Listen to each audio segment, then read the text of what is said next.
নাম মহেশ চন্দ্ৰ নাথ, হয় ৰিটায়াৰ্ড বন বিভাগৰ এজন হয় বিষয়া। কিছুদিন আগতে আপুনি 5খনকৈ কিতাপ আপুনি উন্মোচন কৰিছিলে, তাকে এই কিতাপকেইখনৰ নামকেইটা কওকচোন। 1 নম্বৰতে হৈছে আপোনাৰ অৰণ্যৰ দিনলিপি 2, হয় 2 নম্বৰতে বিস্মৃত বন, হয় 3 নম্বৰতে গহন বনৰ মলিতা, হয় 4 নম্বৰতে অৰণ্যৰ বৰণীয়া অৰণ্য, হয় 5 নম্বৰতে লৰালিৰ সোণসেৰীয়া।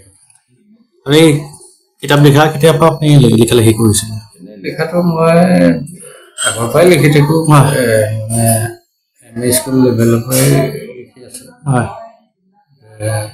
মোৰ দেউতা আৰু আছৰ আলী ছাৰ, বলৰাম দেৱনাথ ছাৰ, এই 3জন ব্যক্তিয়ে মোক লিখাত প্ৰেৰণা যোগাইছিলে। হয় এই 3জন মানুহৰ কাৰণে মই লিখিবলৈ মানে সুবিধা পাইছিলোঁ। আপুনি কোন ডিপাৰ্টমেণ্টত কৰিছিলে? মই বন বিভাগত কৰিছিলোঁ, অৱসৰ হ'লোঁ যোৱা 30 দিন। নগাঁৱত কৰিছিলে? হয় মই ৰিটায়াৰমেণ্ট কৰিছোঁ বিশ্বনাথ চাৰিআলি ছ'চিয়েল ফৰেষ্ট্ৰি। এখন আপোনাৰ কিতাপ প্ৰধানমন্ত্ৰীয়ে উন্মোচন কৰিছিলে, এখন অৰণ্যৰ দিনলিপি প্ৰথমখন। সেইখনৰ আপোনাৰ অভিজ্ঞতা কেনেকুৱা আপোনাৰ?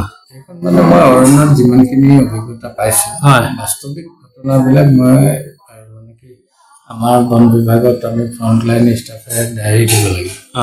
ডায়েৰী যিহেতু মই লিখিয়ে থাকোঁ, গতিকে ডায়েৰীবিলাকৰ আধাৰতে তাৰমানে এইবিলাক মোৰ ৰেকৰ্ড কৰা থাকে, আৰু সেইবিলাককে পিছত চাই দেখিছোঁ যে নাই, এতিয়া নতুন প্ৰজন্মক এইবিলাক শিকাব লাগিব, নহ'লে আমাৰ মন নাথাকিব।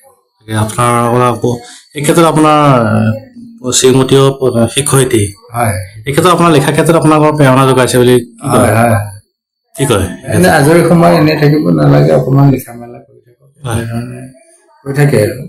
আগন্তুক কিবা পৰিকল্পনা?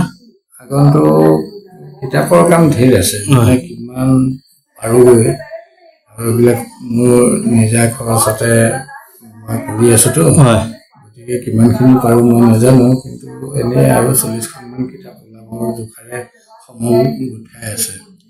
ধন্যবাদ। ডিমৰীয়াবাসীৰ বাবে সুখবৰ। সোণাপুৰৰ তেতেলিয়াত মুকলি Aditya clinic and diagnostic centre.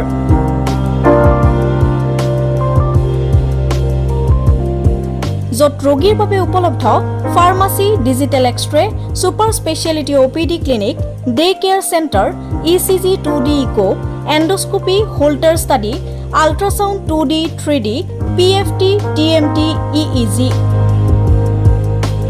বিশেষকৈ হৃদৰোগৰ সকলোবোৰ পৰীক্ষা নিৰীক্ষা কৰিব পৰা ব্যৱস্থা উপলব্ধ আদিত্য ক্লিনিক এণ্ড ডায়েগনষ্টিক চেণ্টাৰত।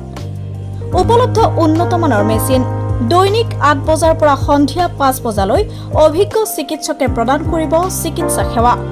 উপস্থিত থাকিব বিভিন্ন গুৰুত্বপূৰ্ণ বিভাগৰ চিকিৎসক যেনে মেডিচিন, চাৰ্জাৰী, গাইনী, শিশুৰোগ বিভাগ আৰু অন্যান্য। যোগাযোগৰ নম্বৰ 9365560093 অথবা 6002154585।